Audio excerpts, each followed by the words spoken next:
welcome everybody. We are I'm Betsy Leondar-Wright, and Jack Metzger and I facilitate these talking class webinars for the Working Class Studies Association every other month. And we are really thrilled this time to have Dr. Gloria Browne-Marshall as our guest speaker. Very timely. So, Dr. Browne-Marshall is a professor of constitutional law at CUNY's John Jay College of Criminal Justice. She's had a long and varied career fighting for civil rights on many fronts, but today we've invited her as the author of the new book, A Protest History of the United States, which is an amazing book about American activists and movements that spans all the way from the 1600s till this decade. So thank you so much for joining us. And I'm going to stop sharing so you can see speakers. You can see us as we speak. Okay. Yeah, take it away, Jack. Okay. Thanks for being here, Gloria. Let's start with a little background. You grew up in a working class union family in Kansas, or at least part of your growing up was there. And your family lost its house during a hellishly long machinist strike during which your father never wavered. How old were you then, or approximately? And how did that experience influence your life of protest and activism? Oh, great. Well, thank you for having me, Jack and Betsy.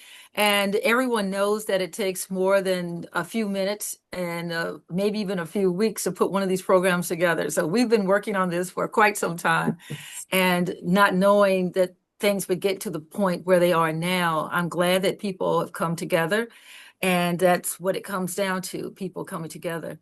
I was in the fourth grade in Kansas City, Missouri. It actually went from fourth grade into fifth grade when machinists went on strike. And I have in the book an excerpt from my memory of the drive out to where my father was in the winter in Missouri, and seeing him there with the sign and the barrels with the flames, and there we brought him his lunch and his thermos, not knowing that this was going to change our lives so much. And when we ended up losing our house, I didn't really understand it all. Everything happened so very quickly. We stayed with an aunt for some time, and our things were in a truck outside. And I didn't know why I had to change schools. I didn't understand any of that. I didn't connect the strike with the house. I just knew there was a lot of stress in the family. And he did get another job. It's, down the line. We did recover. We did, but there were things that happened. And that's the other part about race and class, and so much that when we have deep family roots of education, et cetera, but race plays a role in what my parents could and could not do. And when something like this happens, it's not like you have this great fund that you can rely on that's going to keep you going. And so it did impact my family. It impacted me because it made me realize that the world was a place with instability, where you could do very well at one point and not have a house the next, and then have a house again. But it always made me, even to this day, one of my issues is about the roof over my head. And so that still bears that scar from that time period. But I'm also a member of my union at work, and I've always, whenever there's availability to become a union member, I am a union member. And so that stayed with me too. So staying with the idea that unity and collective bargaining and all of that. As a matter of fact, in law school, when I was about, close to dropping out, because I was like, I don't even understand why I'm in law school. Why am I spending all this money? It was my class on union organizing that kept me in law school. I took that class, and all of a sudden in the middle of class, I get chills right now, just thinking about that moment. I'm sitting in class, and I was like, oh, this is how I can use law. This is how it can be meaningful for me. And then my whole world opened up. And the next class I took was on gender and justice. The class after that was on civil rights. I took environmental law, and I knew this was my area. And so Yeah. that's the idea of unions and organizing, and the role it's had on my life, both challenging as well as positive, but that role has always been there. That's fantastic. I was so sort of astonished to discover that you're a playwright with produced plays, as well as being a professor and a lawyer and an author and an activist. So I'd like to hear you talk a little about how you see arts and activism related. Well, I actually began as a playwright before Oh, I went to law school or anything else. And even as an attorney, and I remember I clerked for a state court judge as well as a federal court judge before I started working went down south. I was in Philadelphia at that time, and went down south and worked at Southern Poverty Law Center, came back up and worked at Community Legal Services in Philadelphia. But I was always writing plays the entire time. And the thing about the theater world, and I mean no disrespect for my friends, in theater, but they are not waking up until 1 o'clock in the afternoon. So it was fair to say I could live this double life because, I would get up and go to work, be in theater rehearsals at night and get up and go to work. And I would be at work, in my law job, and then go to rehearsals at night. So these worlds were kept separate for so long. It was easy to do because, rarely did people actually intermingle in the two worlds. So I would see these worlds, and that's what I started to do. Was like it was discouraging at first. I thought, oh, I have to live this double life forever. So now, once I came out of the closet and told both of all these different worlds, these are the things that I do. I used to put on plays as a little kid. I always wanted to be a writer, and I always wrote. Now I see myself as a writer. Well, before I just said I write, but I didn't see myself as a writer because too often, and probably part of our generation and other generations, that were told that you do one thing and you can have that on the side, but you can't do that for a living. So there are many of you, I'm sure, who would have been great on the trumpet or so many other things, but we were told we had to get that real job and had to do these things for real. So I'm not against law. There's many people who are like, I wish I had never done law. I always wanted to do something else. I wanted to do both. yeah. And so to be a playwright and also do civil rights law, when you watch my plays, you'll see in them the what I call the social justice thread going through the plays as well. So it's there. But I also think when I was in 2022, I was a fellow at the Harvard Kennedy School, and I was the first fellow they had. Each fellow has a theme, and my theme was creativity as well as policy. And I think it's very important for policymakers, lawyers, others to be creative. I think it's important for people in protest to be creative. That's what we have to bring to the table, that creativity. But I also think that more artists need to think about social justice.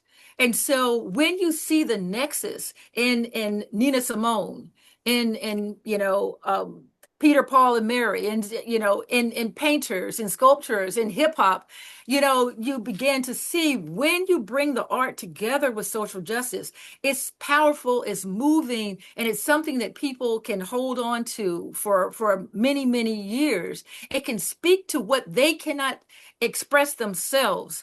And so during the civil rights movement, it was so important to have those songs. It was so important for people to say, I'm not going to turn back, and sing that I'm not going to turn again and again and again. So I think that the role of art and the role of creativity in protest is essential. And I think because it is essential, our artists have to be brought into the fold, and we Wonderful. have to figure out how they can better express what we try to. As a matter of fact, what I like to say, if I could sing, I'd be dangerous. Now, I can sing dangerously, but but as far as as far as those people have the voices that capture the spirit, that's so essential to a cause. It's so essential to a movement. And that's why past the time of the movements, those songs stay with us. Okay. What motivated you to write this popularly oriented book? It is popularly oriented on protest. And what kind of audience do you hope to reach? There are a number of things that came together for me to spend the years that I spent working on this in his years.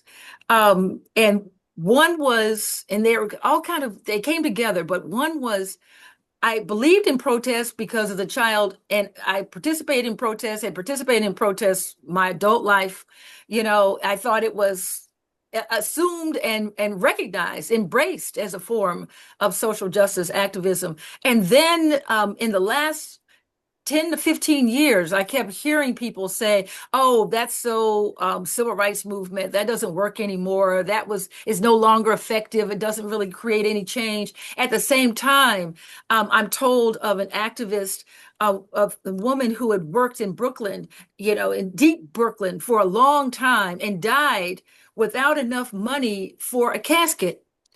And I thought, here you have at the same time people who are denouncing protest as ineffective and old-fashioned and obsolete. And here she is given so much. And then these very people are living with the benefits of her activism. And I'm thinking there has to be a way in which I can use my skill as a writer to address this. And because I think, well, what form of writing? I write across genre. Should it be a play? Should it be an essay? Should it be a poetry? A poetry. Or something, or what can it be? And I thought, okay, it has to be a book. And what type of book? And I thought, I'll make a legal argument on behalf of protest. That's how the book began, this legal argument. And that's when I realized that protest is well beyond the legal cases on protest. That if you just narrowed it down to the cases that have been argued before the lower courts, the cases before the Supreme Court, it would not capture the human dynamic of protest. And therefore, it had to take on a storytelling element, which, of course, for the historians in the room, that's not what you're supposed to think about. You're just supposed to present the facts. And I decided I'm going to break that fourth wall, and I'm going to the third, fourth, and fifth. And it's like, and I've paid the price for it. I really have. But I felt I had to do it. And so I wanted my book to include interviews with activists. And so that was so important. And that's why Gloria Steinem is there, as well as Frank Smith. And Frank Smith was in SNCC. Frank Smith is the one who got Fannie Lou Hamer out of jail that time she was beaten. And he tells the story of being a young person getting her out of jail and what it was like and how heartbreaking. He teared up even during the interview all of these years later, remembering, her leaving jail after being beaten that night. So nice. So And you when also, I'm thinking about all these ways in which protest has to have a voice beyond law. Yes, law can bring the skeletal part of what we're supposed to can and cannot do and what was able to be done with protests, but it had to go beyond that. And so that's why I decided to add memoir and actually bring in my great-great-grandmother, Eliza, and to show that protest is not always something that results in a legal case, that people in large and small ways, very personal ways, have protested. Protest is beyond our bullhorns in the streets, that protests, economic protests, boycotts, strikes, or protests. I expanded the idea of protest to include survival as protest, maintaining, as Indigenous have their language over all of this time is a protest against the forced assimilation that they faced. So once I began to expand the idea of protest, then I got in trouble regarding the structure. What kind of structure is this book going to have? Should it be a chronological structure? Should it be based on people? Should I just focus on different protest leaders?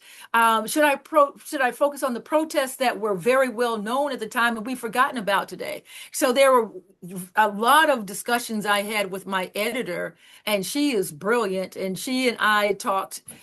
Our discussions took over 2.5 years. Wow. I would change this, I would write and then have to change the structure and have to start all over again. And so I decided to go with subject matter.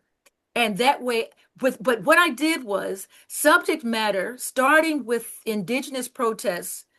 So the book is over 500 years, but within each subject matter, having a chronology, and then have the chapters set up in a way in which each chapter then sets out the progression of the issues that we are protesting or around protest. So it begins with the indigenous with a through line of the land, and it ends with climate change once again with this idea of land. So that was my creativity, my creative spirit in structuring the book so that it would be a story that would have a denouement, that would actually have an arc and look at the ways in which slave uprisings were protests, a form of protest. Yeah.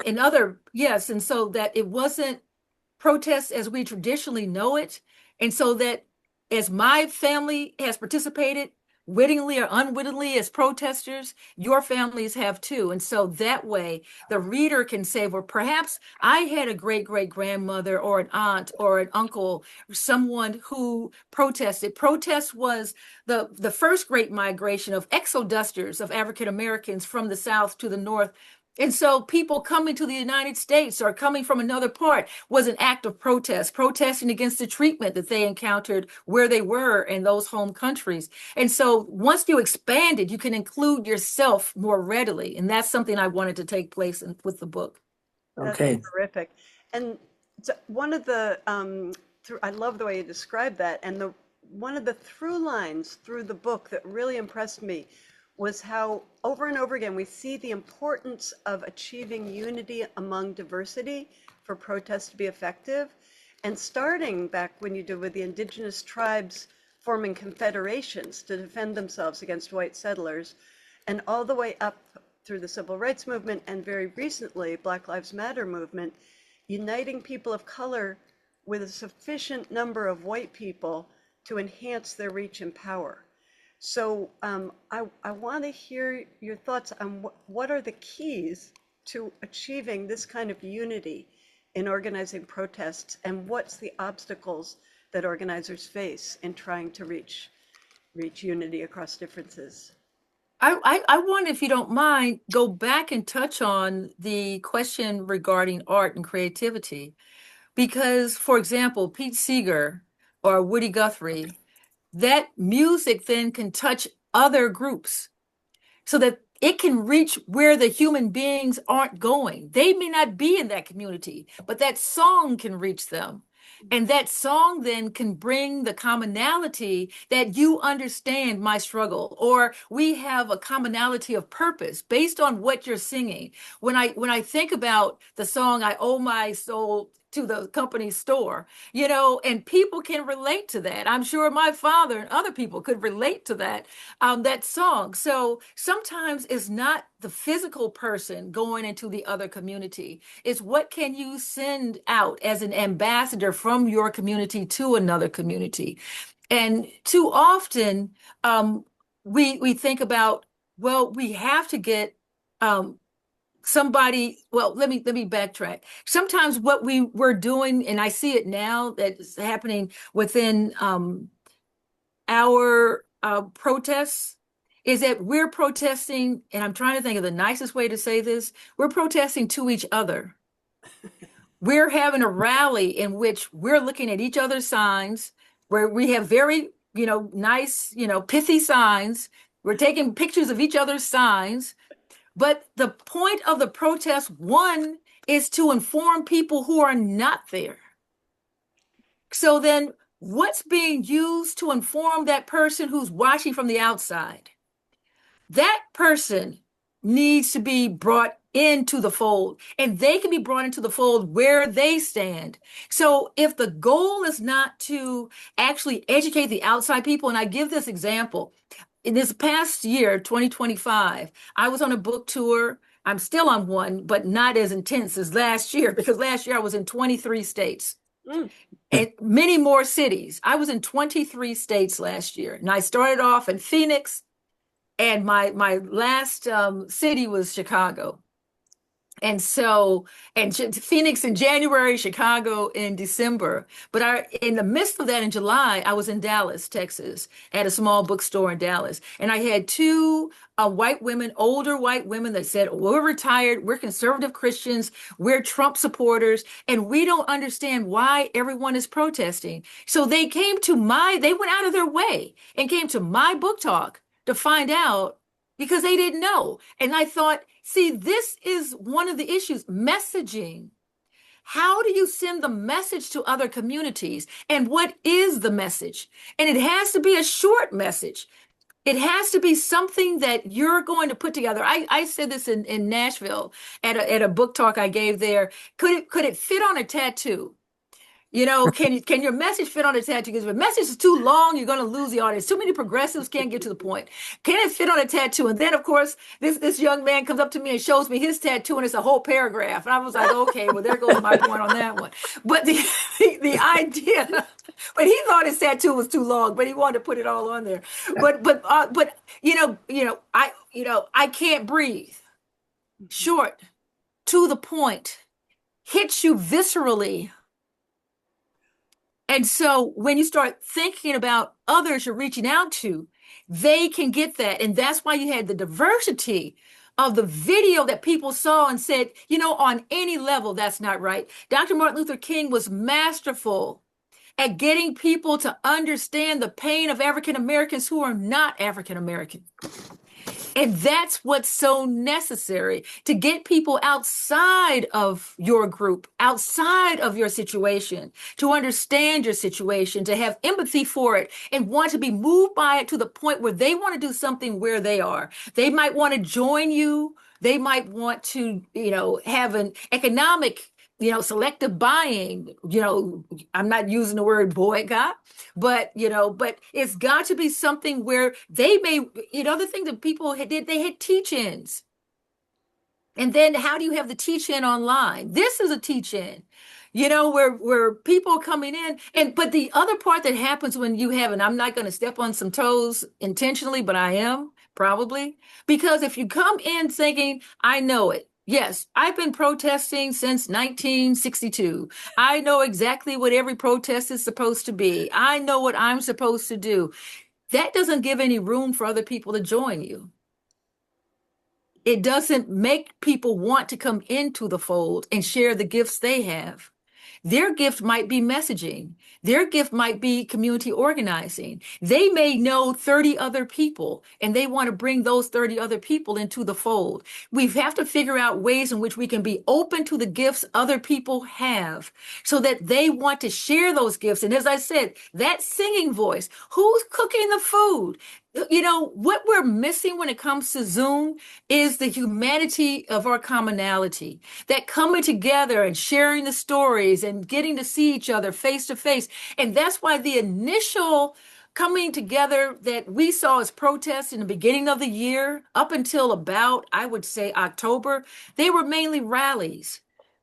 And they were protests, yes, but they were rallies because we had to be reintroduced to each other. We had been separated in our silos by COVID, by social media, by being able to rely on Zoom. So when we came together in those parks, in those different places, on the street corners, it was like, hi, I see you again. I see you as a human being. Yes, you are my neighbor. And that's why once we started joining, that's why I said October, because by the time we got to October to November, you saw people standing up for people they didn't know, because now we have started to see the humanity in the stranger. And when we start to see the stranger again and see ourselves in the stranger, but it's difficult to do that on Zoom, and it's difficult to do that just by, social media or a text. You need to have the human being come together with other human beings. And so I would say, in order to get these outside people, one, what is the messaging? How can we then go beyond ourselves and our own group? How do we include people? How do we make it inclusive? How do we see other people's contributions and figure out how those contributions can be part of the cause? And there's always this need for people to understand that, even Jennifer, yeah, thank you. We need to see that when people have a commonality of cause, we're not going to be in lockstep. And what I like to say when I talk to young audiences, and some of you will get this too, this is a hookup. It's not a marriage. Okay? There's a difference. It's a hookup. All right? We are not married. We're not bound at the hip. I know Sandy is like, oh my God, did she say that? Yes, I did. Because if you go into it saying we all have to be exactly on the same page, we're not going to figure out the commonality. And we figure out the commonality, we'll figure out we're basically all fighting against the same obstacles for different reasons. And when we figure out the commonality, we can better understand how we can bring other people into the fold. And the last point I'm going to make is Dr. King said it was the silence of the good people. There are always going to be people, good people, who are going to do nothing. And it's very frustrating. And you've got to work with the people who are willing to work with you. And by your good deeds, you're going to show yourselves to be people other people want to work with. But if you spend all your energy trying to drag people in who don't want to be there, that's energy you could have put into the cause. So if they figure out at their time that they want to get involved, that's great. Give them the opportunity, show them when and where they can enter. But if they don't want to be a part, they're always going to be freedom freeloaders. And the freedom freeloaders are the people who are just going to take the benefit of the hard work of people who have sacrificed and go on with their lives and not feel an ounce of guilt. And we're going to have to just let that be part of human life. That's the way human beings are. And then get down to the good work that we have to do. Gloria, what are some of your favorite historical examples of solidarity across class, race, or gender differences? Do any stand out in your mind? I would say the farm workers. When the farm workers, think about this. We have farm workers in isolated farms out in, Ohio, in Idaho, California in particular, Washington State, not speaking English, coming in to pick berries and other types of fruit, being, having themselves contaminated with pesticides, living in horrid conditions.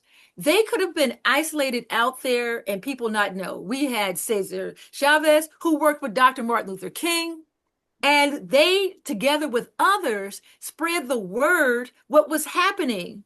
That people in the suburbs then said, I'm not going to eat certain fruits and vegetables. Anybody remember that one? Oh, yeah.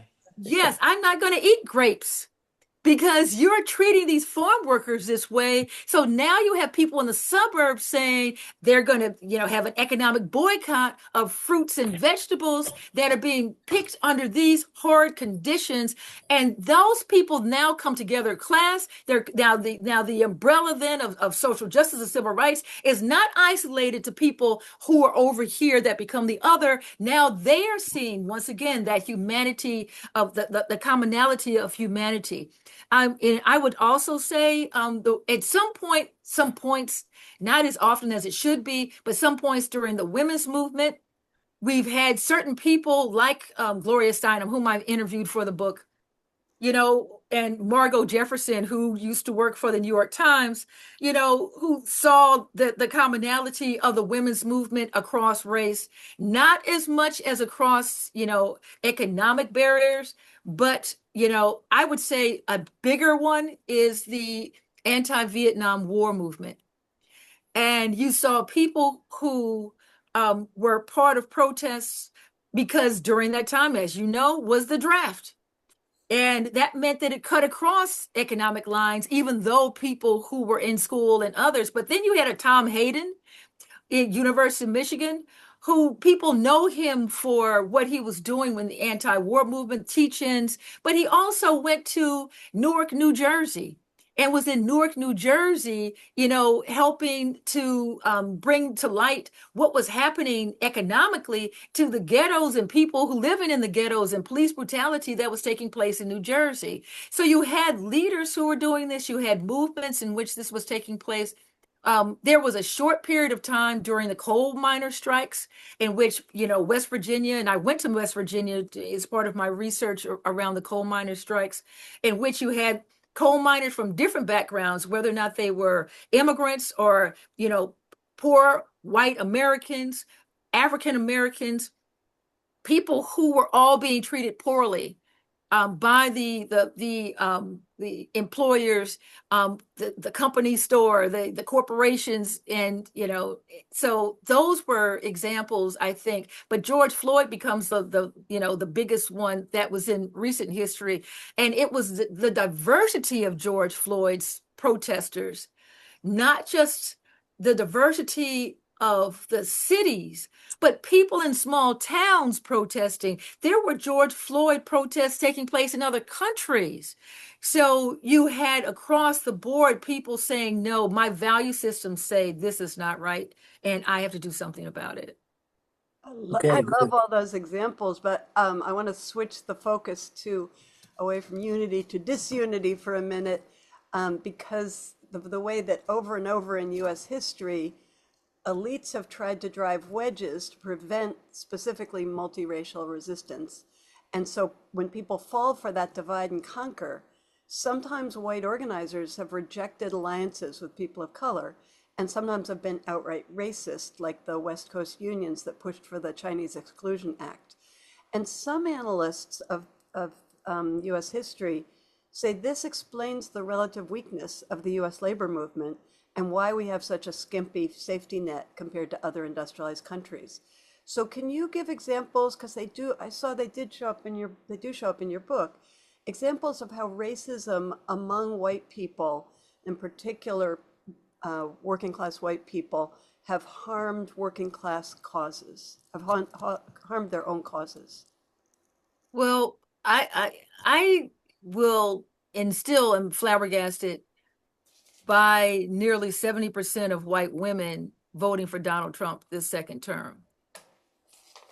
That's, you think about it, and, the majority of poor people in this country are white, even though the picture is painted very often that they're African American or some person of color, they're white. And when you have these white women who are voting against interests, this is not new. It was thought that when the 19th Amendment was ratified in 1920 and women gained the right to vote, the next amendment would be the Equal Rights Amendment. And that has not taken place all this time, even though white women have the power to have this amendment passed, but they keep voting against their own interests. And that's you have this core group, and yet I'm stumped as to why, but they do. You think about, the white men who voted for Donald Trump. These men are poor, and he cares nothing about them. I mean, it's just amazing that it happens, but it is part of something that happens. And so one of the elements of this is the idea that people want to have a protection for themselves that they think they gain in order to undermine the progress of another group. That group being African American and group being Latino. We have many people coming from other countries here who are undocumented. Why focus on Latinos? It's very similar to what happened during World War II when the Axis powers were, of course, included, Germans and Italians, but you didn't see them rounding up the Germans and saying, let's put the Germans in these internment camps, because the physicality, the physical, distinctiveness of the Japanese Americans made them a very important object of, propaganda. And propaganda is important, and propaganda is going on right now. And so instead of looking at what's in my pocketbook as a poor white American, what do I need for my family? No, it's very easy to make someone else, especially a person of color, the target. And making black middle class the target, and under the guise of DEI. So to be anti-DEI is just another code word for anti-black, anti-diversity, equity, inclusion, as though black people and African Americans of of all stripes don't deserve the progress we've made. And so you see this attack on black progress. The 300,000 black people mainly who have been laid off from federal government jobs. Those government jobs were the jobs that gave the foothold up to the middle class. Those unions that were silent for too long when this was happening, very silent. And I was like, well, where are the unions? Why aren't the unions speaking up? And it wasn't until the members of the union started prodding them that they began to speak up. But it seemed that the unions weren't sure which direction they should go into, because the unions, in many ways, some of them are looking at what do we need to do for our workers. And we know from A. Philip Randolph and the Pullman car workers, that the Pullman porters, that during that time period there were so many black people who could not join the unions because they were racially segregated.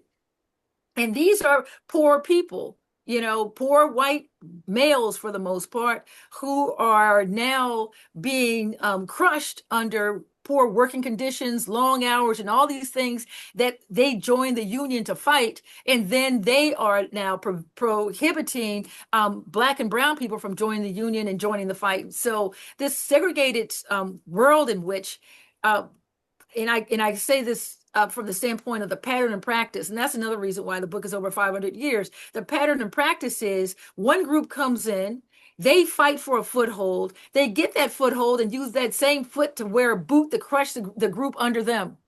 And this happens time and time again, that a group comes in, becomes part of the status quo, and then feels the need to crush another group.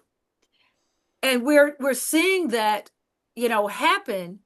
And even among, and I said this is, for when one interview I did, and I had a host who's Latino, and I was like, okay, explain to me why Latinos voted for this man.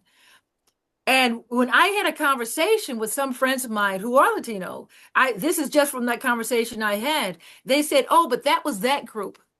I've had people who have said, who are from the Dominican Republic, oh, those were the Mexicans, or those whatever. So that goes to that divide and conquer.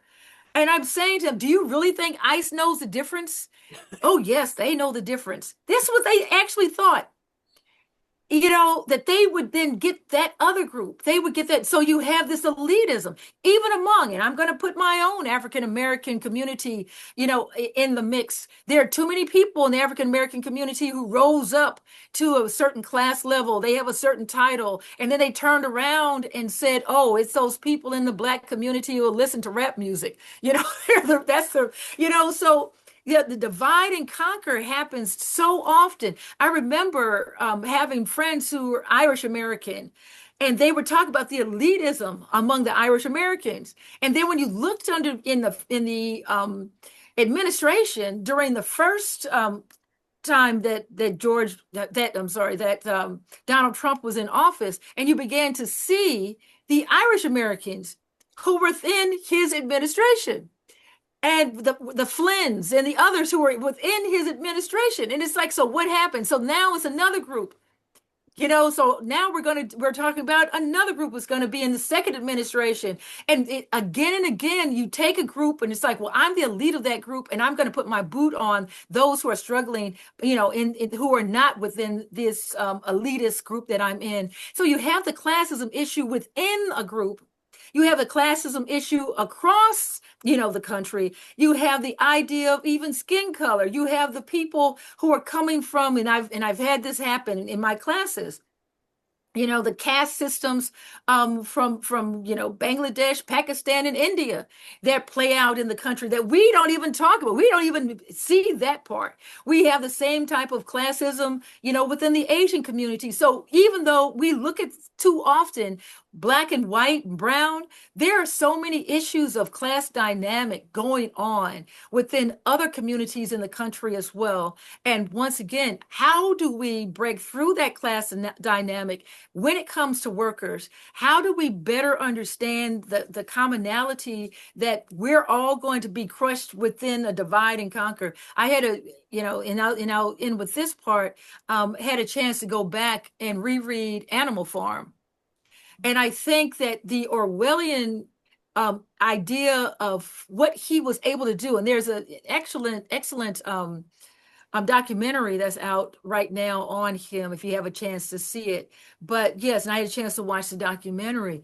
But when you go back and hear what he says in what he's written about, and how within those people who are oppressed, you'll come up with folks who will say, yes, that we're all equal, but some are more equal than others, which comes out of Animal Farm.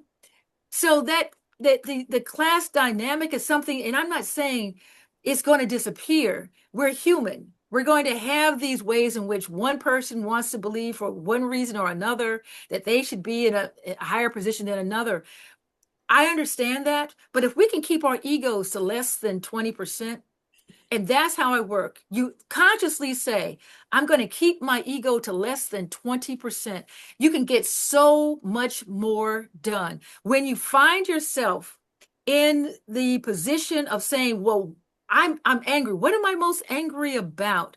And it might have to be an ego check that I should have been seen in this light and I wasn't. I wasn't respected the way I should have been respected. Yeah, you don't want to be disrespected, but also, is it an ego, a wound to the ego? And if you can reduce that ego to less than 20%, then the world expands in such a beautiful way that you can begin to have spirits speak to one another and better understand. And I see this one issue about propaganda. Propaganda is so important, that propaganda is something that's used time and time again. But then, what is our messaging? How do you defeat propaganda? You have to have your own messaging to defeat propaganda. No more useless wars. Okay? So if they're saying this war is necessary, no, it's useless. No more useless wars. You have to have something to push back on the propaganda, and not that they're just going to figure out that what they're saying is wrong. No, they're not. Because that's what Crest toothpaste, 3 out of 5 dentists say this is the best toothpaste. People, it's like, you look at any commercial. Oh, commercials it's propaganda. And now, so it's being sold to us time and time again. And so if you know that propaganda is out there, then that messaging means you have to have the anti-propaganda to push back. And the anti-propaganda has to include your own messaging for the future. It can't just be, I'm against what this group is doing. Now, what are you for? What are you for? How do you see the future? What is your future? They are saying the future they want is one that's dealing with patriarchy and white supremacy, in which rich people run everything. Okay, we're against that. What are you for? I'm going to put out there 4 things that I say: democracy, diversity, literacy, and health. That's what I'm for. Democracy, diversity, literacy, and health. 4 things. Put it out there. Those things can speak for themselves. If you put out there, we're anti-fascism. No one has clearly defined fascism enough for me to give me something that fits on a tattoo. So if we're going to be able to defeat propaganda, then you're going to have to come up with your messaging. It's going to have to be quick and to the point, and you have to have a message that not just pushes against what they have to say, but also looks to the future for what you want your future to be. Okay. To me, a key example of solidarity was the CIO unions in the 1930s. And the CIO unions, unlike AFL trade unions, had a form of organization that could be effective only if all races, ethnicities, and skill levels were in one big union. Steelworkers, auto workers, rubber workers, and eventually machinists organizing made a point of tying each group's self-interest to the larger cause of industrial organization. One of the things you mentioned about the farm workers is that they had divisions between Mexicans, Mexican Americans, and Filipinos. And that grape strike unified those workers. And that's what made them part of what made them more powerful. The same thing happened in the CIO. All those ethnic differences, racial differences, etc., were overcome during the organizing period of the CIO unions. And so my question is, how do you see self-interest and the recognition of it as part of forming effective protest movements? I think self-interest is crucial. Now you have to find what is the interest they have that is common enough for other people to see it as their self-interest as well. What is the commonality of the cause? Fair wages. You say fair wages. It's like, well, whether or not it's fair wages for a Latino, fair wages for a Black person, fair wages for a woman, people can grasp fair wages. So I think that's what it comes down to. The messaging has to be something that can sit with the person where they stand. Oh, I like that. Can it sit with the person where they stand? I just made that up. I think that sounds pretty darn good. Okay. And fair taxes. but I thank you, Steve. But I think that it also is a part of this idea that the unions, for outside of indigenous protests, which I think is the origin story of protests for us in our country, the unions then become that part of the story as well when it comes to institutionalized, structured protests. Because even going back to the mill girls of the upper Northeast who worked in the textile mills and in the early 1800s went on strikes. These girls from the country who came to the factories so they can have their own independence and autonomy and money, they went on strike and they had the commonality of interest, fair wages. Okay, and so they came from different places, different educational levels, fair wages. And so when you start to think about something as basic as healthcare, and who knew healthcare would be so divisive? Because there is a study that said, excuse me, basically, there are certain people that said, if I have to give healthcare to undocumented people, I don't want it for myself. You're going to have people who work against their own interests in that way. There have always been people you say fair wages. Join the union, you can have fair wages. No, I'd rather not have fair wages if I have to join a union. There are people like that. We all know that not everybody, even today, the fraction of people who are part of the union is growing, but it's still very small compared to where it was 50 years, 60 years ago. But the people who are benefiting from the union negotiations are still getting the benefit, the freedom freeloaders. But I think in order to have that group who will do the necessary work, that the message that they have to have is something that can sit with people, that will make them stand up, but will also give them the power to be messengers themselves. And that goes back to something that Betsy asked earlier. How do we reach these people outside of our group? You have to have ambassadors from your group who can then say the message to other people where they are. So as you go out into the world, whether or not, and this is the other downfall, is that you have fewer and fewer people who participate in religious services. So you don't have access to the groups you used to have access to. We have fewer and fewer people who are coming together in a bowling club or, part of the social interest groups the way we had before. So you don't have access to those groups. So people are relying on social media, but once again, it's an unreliable bridge because it doesn't put that human face to it. And that makes it, unfortunately, going to be something that people can say they sent out the information, but as people I know who work in PR, did they open the email? Did they read the email?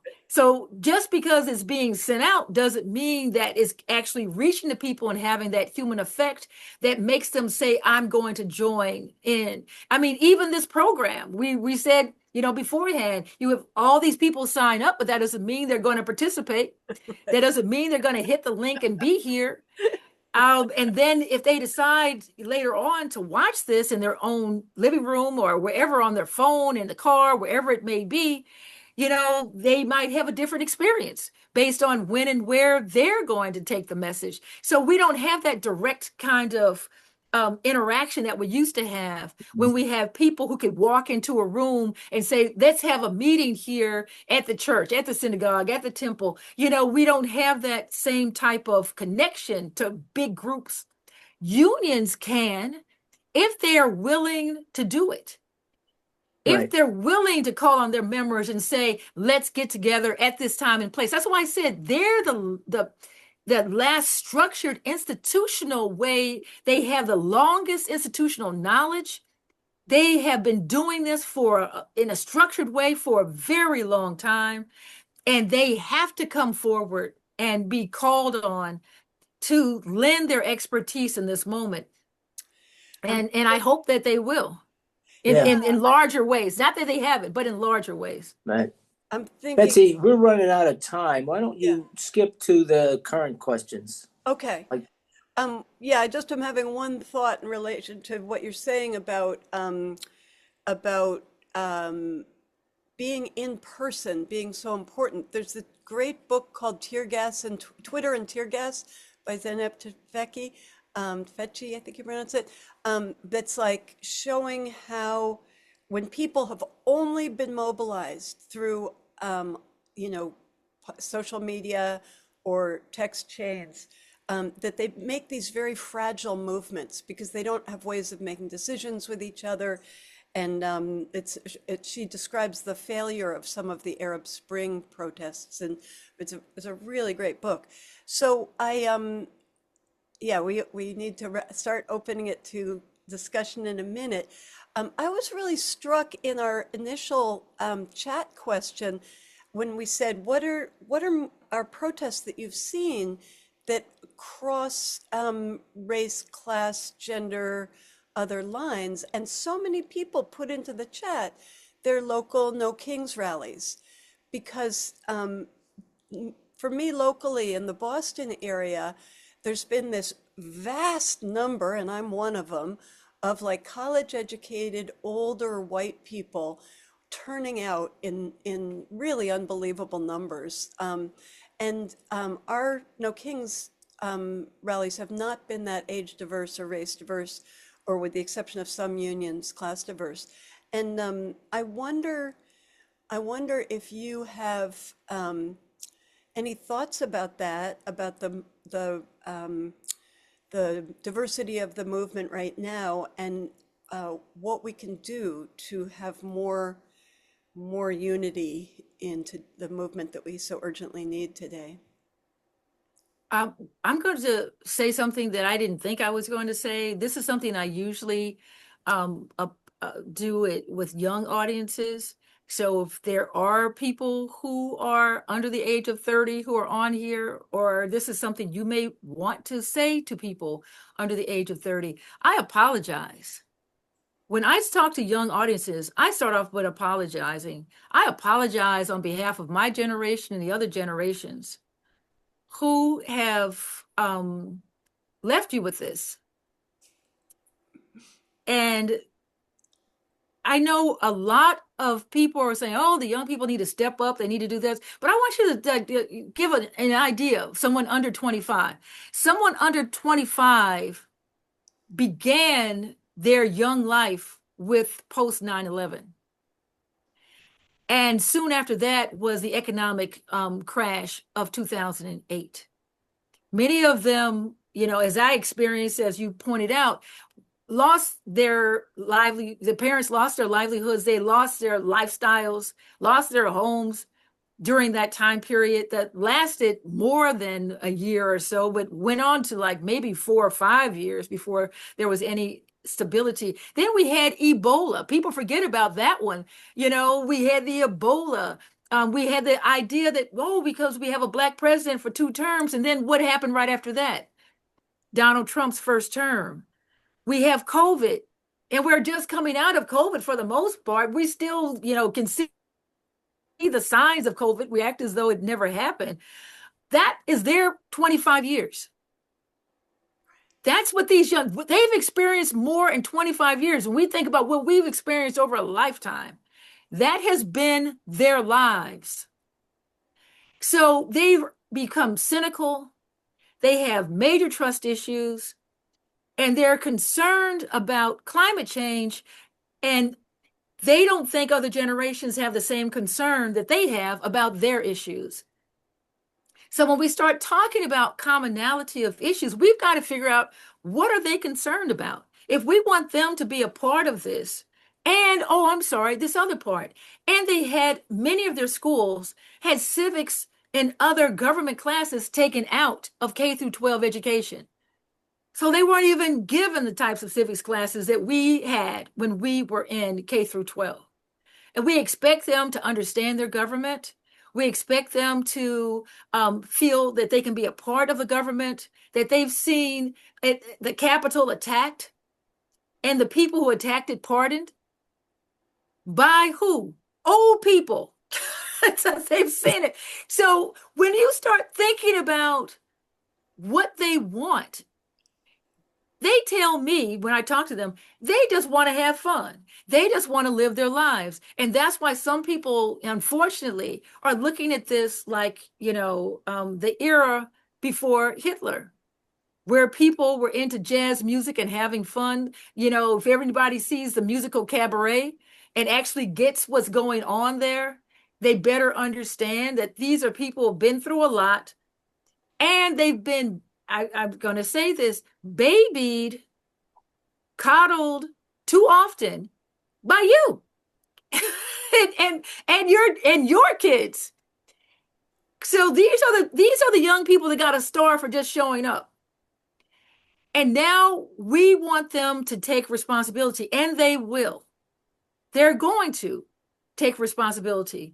But I think we're going to have to figure out how they, in their very sensitive minds, and they are extremely sensitive, about their issues and their concerns, how we can reach them. We're going to have to. Each generation has its own way of communicating. Some people, the generation, you want to be on the telephone. Other people want text messages. Some people want Instagram. Other people on Facebook. Every generation has its own means of communication, but we're going to have to figure out how to communicate. But I'm also going to tell you something from an African-American perspective. There are Black women who are not at these protests intentionally. And these are the Black women who did what we were supposed to do, put in the time, money, and effort to get Kamala Harris elected. And when you have white women, over the majority of white women voting for him and others, then you look at it from a Black woman's perspective and say, well, what do you want from me? When you have Latinos voting for them without explanation to me, why are you going to have Black people go into these protests when we become the target of police? People of color become the target of police. What happened to Miss Good is horrific and just shows how diabolical this regime is and the lies that came after it. Some people in the Black community are saying that if we had been there, we would just been plowed down in the street and that's it. Mm-hmm. So why are Black and brown people going to risk their lives in this battle at this time when so many other people who voted for this man are responsible for him being in office? What do you want from us? That's the question we have on our side, in our community. And I was in the No Kings protest in Little Rock, Arkansas, and it was not really diverse. But you also have people who are in the leadership of these organizations across the country. They do not have, that I've seen, Black women in their leadership. They have not reached out to Black women to be a part of their leadership. So you see a lot of, white male leadership. You see white people who think, I've got this. I know it, without the institutional knowledge of being able to do it. But they think, so many white people think they know everything anyway.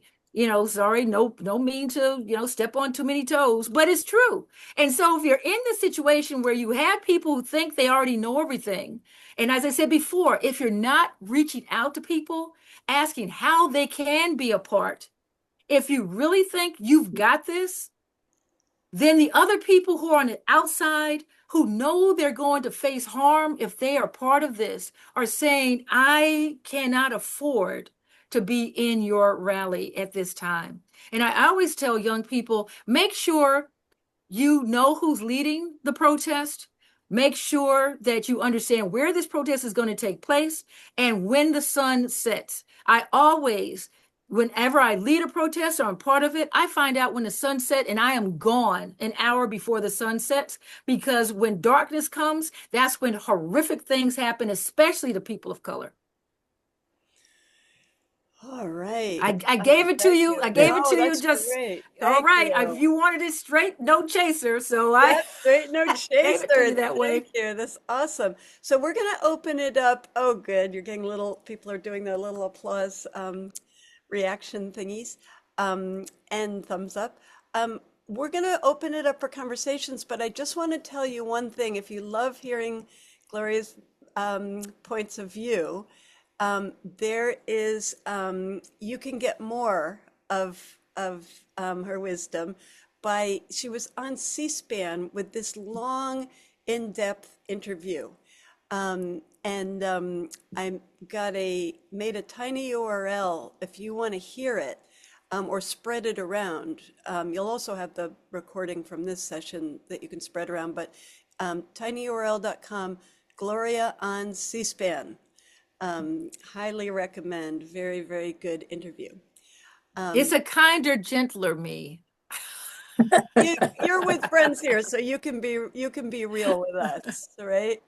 Um, all right. So if you want to put questions and comments into the chat and also use the little hand raise icon. Yes, Sam is raising his hand. Go for it, Sam. Unmute yourself. Righto, unmuted. Thank you so much for this talk. I mean, it's just been a banquet of things to think about.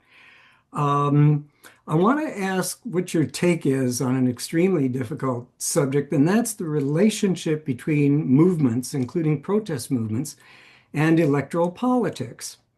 And it's so broad, I think what I'd like to do is bring it back to a thread that we've had in previous discussions in this organization. Where we have, for example, Joan Williams, who's made tremendous contributions for understanding the white working class. But she made a remarkable comment in her book of that name that the Democratic Party has not been very keen on encouraging Black-white labor organization.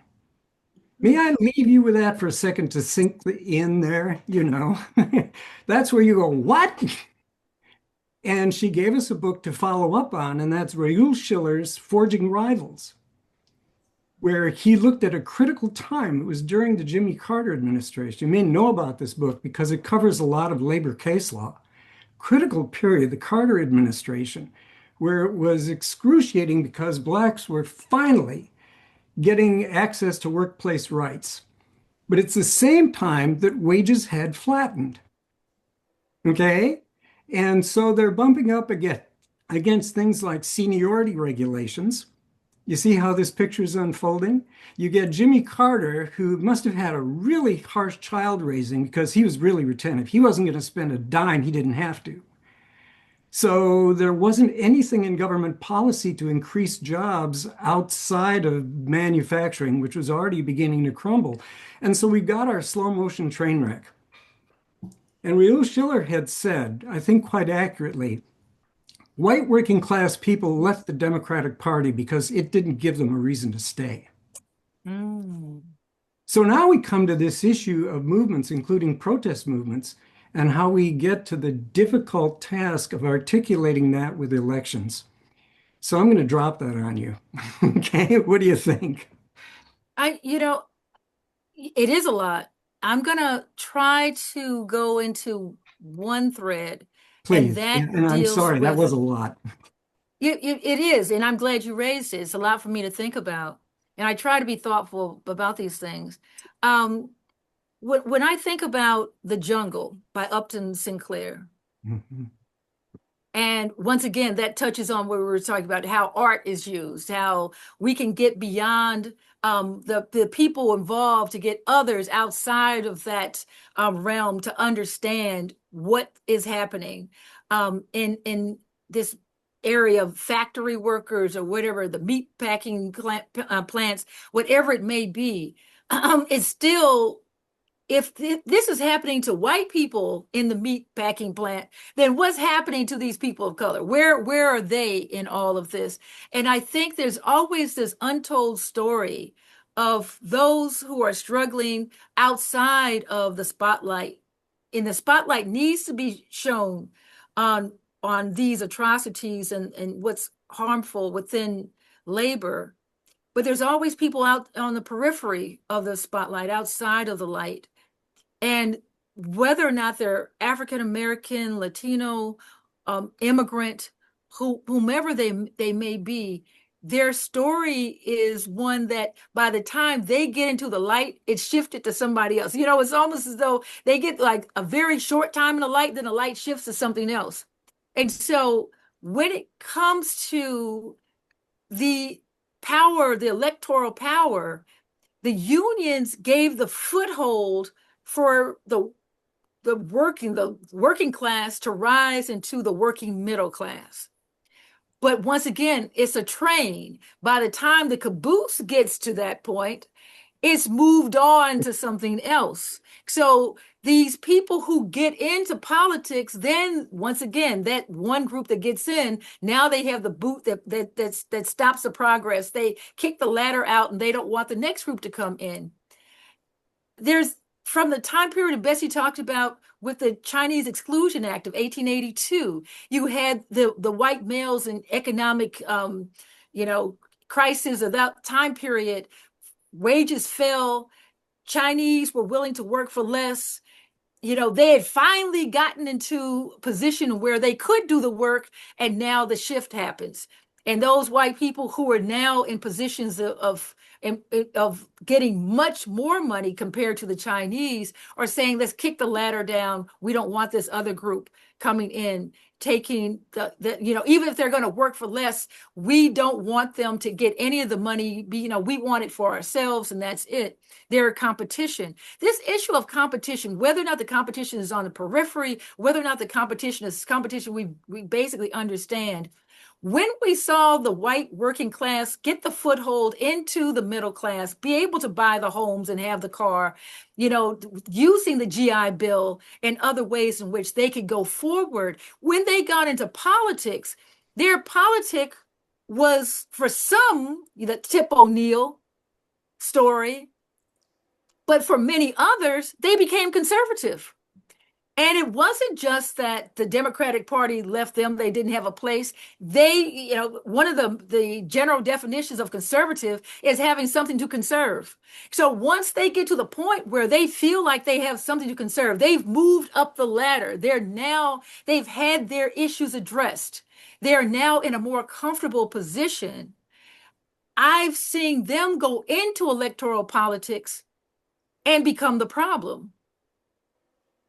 So my concern is the time lapse between the people who get to rise up, who are white males, and the people who are following in the caboose who finally get to where the white males were. And there's always going to be this lag time. There's always going to be this idea that by the other time that people get there, they are now competition. They become the problem.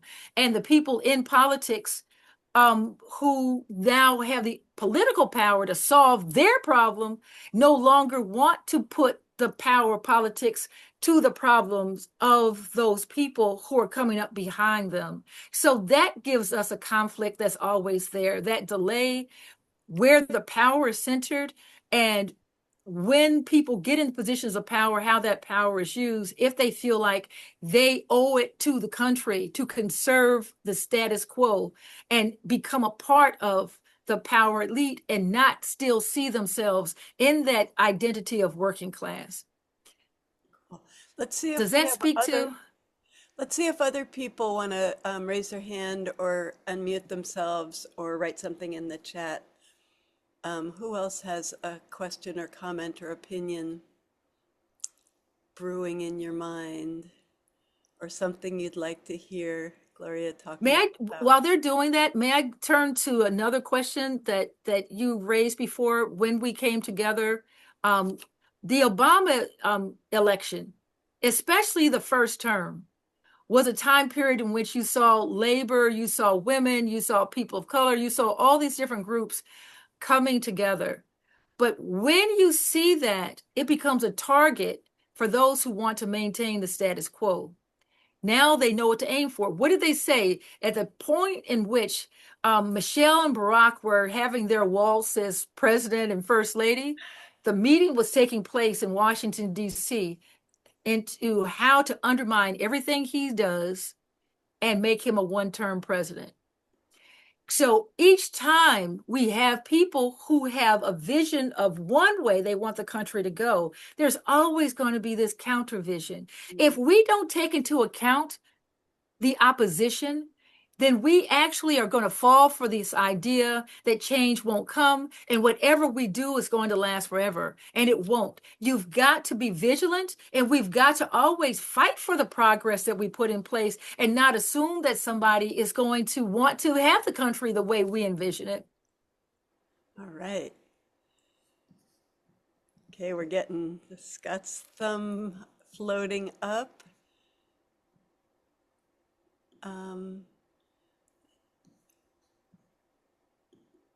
I'd like to hear from more people, but if not, Jack and I can keep asking Well, questions. I'd like to clarify one thing, and that is that white women as a whole voted a majority for Kamala Harris, and so did Latinos. So Latinos, black or male and female, but they voted in the 50% rather than the high 60%.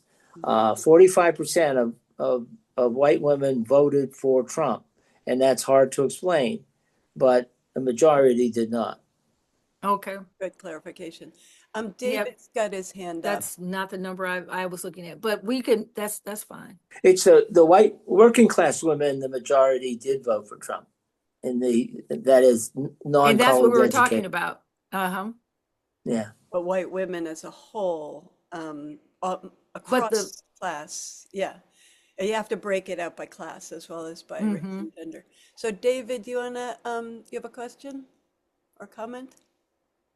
I you calling on me? Yes. Yeah. I have a couple of things that I wanted to raise. I'm somebody who's been working on the problem of the white section of the working class for many decades, and I had the good fortune of spending many about 40 years with Theodore William Allen, the guy who wrote The Invention of the White Race. And I'm still trying to carry on his work. I wanted to say that there are a few little articles that Ted did that are in really address this issue of a kind of cycle of labor that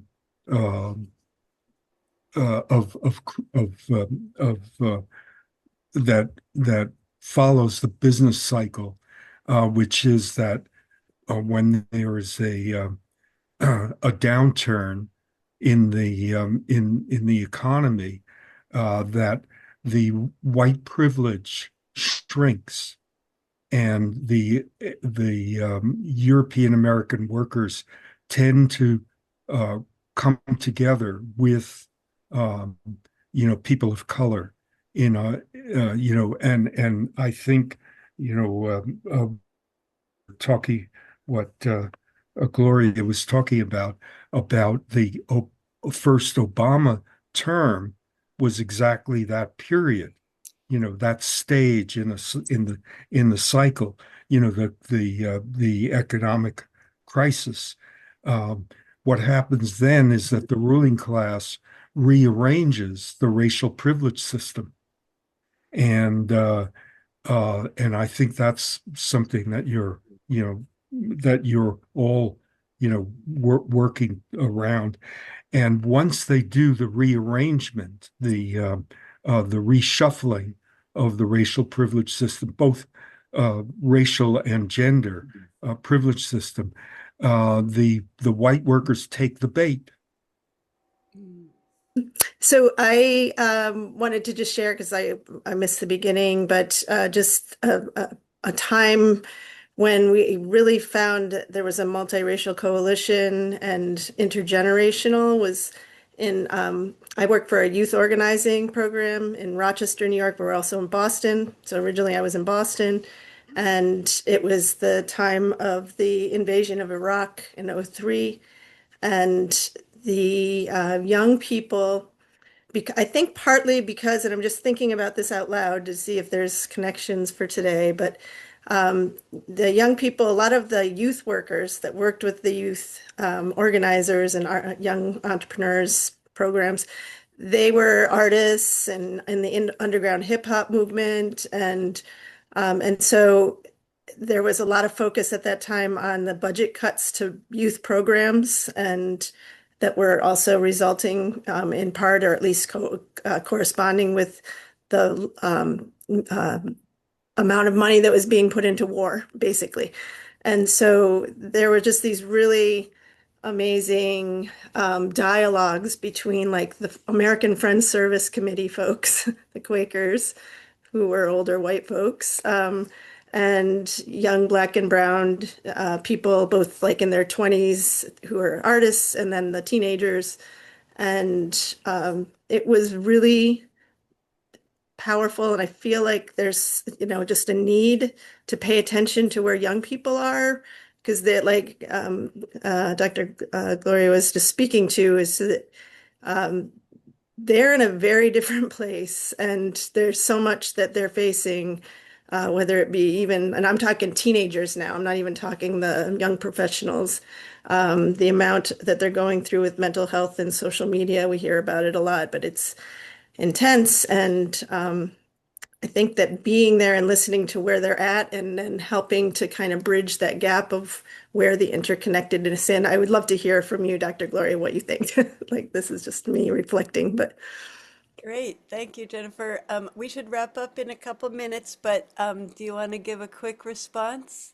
Yes, I think this is very important. If you think about how much stress we're under when COVID happened, and for those of us who are still working, and there was no end to the day. I mean, it's like text messages and emails coming all day, all evening, weekends, before you would leave the job and you knew you were at home, and then you start your personal life. Now they enter their lives on a 24-hour cycle in which they're on social media 24 hours a day. So there's no shutdown for them. And it's really more so they think that only their peer group can understand them. So they only trust their peer group. They have a lot of trust issues.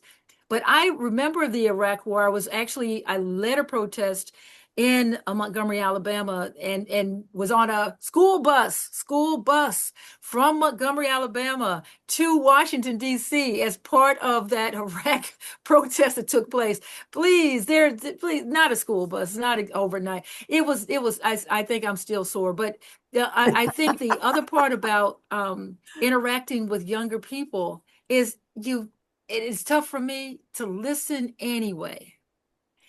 Even when they don't want to talk, even though you're asking them direct questions and it's tough to get a direct answer back, they're like all these shields. And then sometimes when I'm getting letters from them, to get a letter of recommendation for crying out loud, for a job, they're speaking in text talk. So how are your letter? You are. So is and then the social dynamic of COVID also undermined their ability to interact, socially. So there are a lot of things that we take for granted, that it's not about their generation, but each generation has its own wonderful qualities, and trying to figure out what those wonderful qualities are for younger people. And I actually went online when I teach, and I say, what is the way of communication for this generation? And the generation now is not 20 years.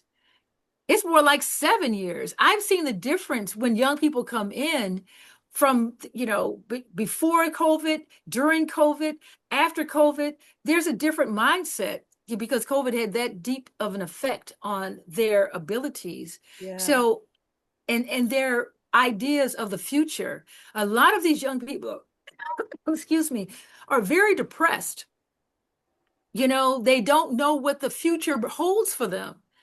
And we've got to figure out a way to help them to want to be it. And it's something we've all gone through in our own different times and places in the world, to say, well, where are we going and what's happening, whether or not it was a Vietnam War or so many things that are happening. So I think we have to take that into account when it comes to our interactions with our young people.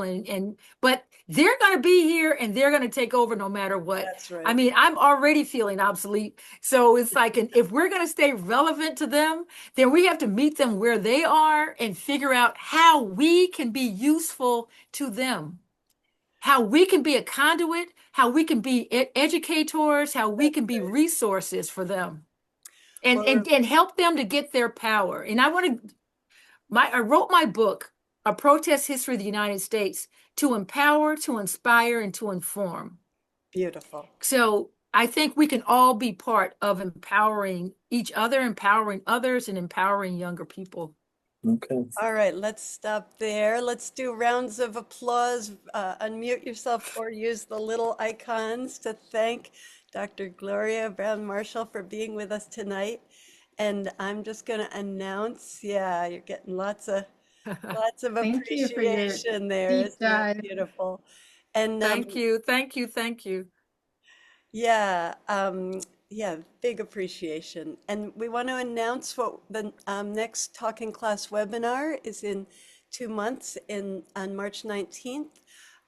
People are talking a lot about affordability as the hot issue of the day. And Josh Freeman, author of Working Class New York, has a new book about affordable housing and the housing crisis and innovative solutions to the housing crisis. So as usual, you'll get emails asking you to register, but you can register here.